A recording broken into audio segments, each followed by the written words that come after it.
Hello. Uncle আসসালামু আলাইকুম। কে? সাকিব সাকিব কোন সাকিব? ওই আয়ালো বড় বাড়ি থেকে দিয়ে আপনার বন্ধু বাসিনের ছেলে ও ও আচ্ছা, সাকিব সাকিব। কি অবস্থা বাবা, কেমন আছো? আঙ্কেল একটু একটা কাম করেন না, আমার বাসা একটু যাইতে পারবেন? একটু আমার আব্বু আম্মুকে একটু বুঝে বলতে পারবেন? কি সমস্যা? আমি আঙ্কেল একটা অন্যায় করে ফেলছি যে আমার থেকে কিছু টাকা দাও। আমি ওই দিকে আপনার দেনবাজার মোড়ে যেটা ব্যাংক আছে সেটা আমরা ডাকাতি করে ফেলছি। তো কি? আমরা 7-8 জন মিলে ডাকাতি করছি। তো এগুলো কোনো কথা? তোমার ফ্যামিলিতে সোসারটা আছে কেউ? এগুলো একটা কাজ করলা তুমি, এগুলো কিন্তু উচিত না, উচিত না। চুরি চামারি ডাকাতি ডাকাতি একটুখানি ছেলে ডাকাতি করে ফেলছো, কত বড় সাহস! আঙ্কেল একটু বাসায় বলে দিয়েন, একটু বুঝে বলিয়েন আঙ্কেল। আমি সেভ আসিনি, আচ্ছা, আমি সমস্যা নাই। সিমটিম ভাঙি ফেলবো।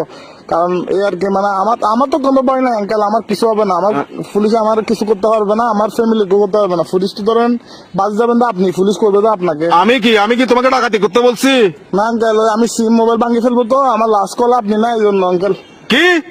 লাস্ট কল আপনি দেয় এই জন্য পুলিশ। অসুদানির বুয়া, অসুদানির বার আর মানুষটা না বলে দিনা লাস্ট কল দিবেন হালকির বাদ দিয়া হতো না। অসুদানির বুয়া, সুদানির বাতের বাপ এক মাদার সত্যি এক মাদার সুতলা মাগির বুয়া, সুদানির বাতের আর ধরিলে যাবে কি পুলিশ আরে। Best of luck. আর বলা সুদানির ভাই তিনি রাখ, আর বলা তুই দন করি বাবা মাদার চোদ। ভালো হয়ে যা মাসুদ, ভালো হয়ে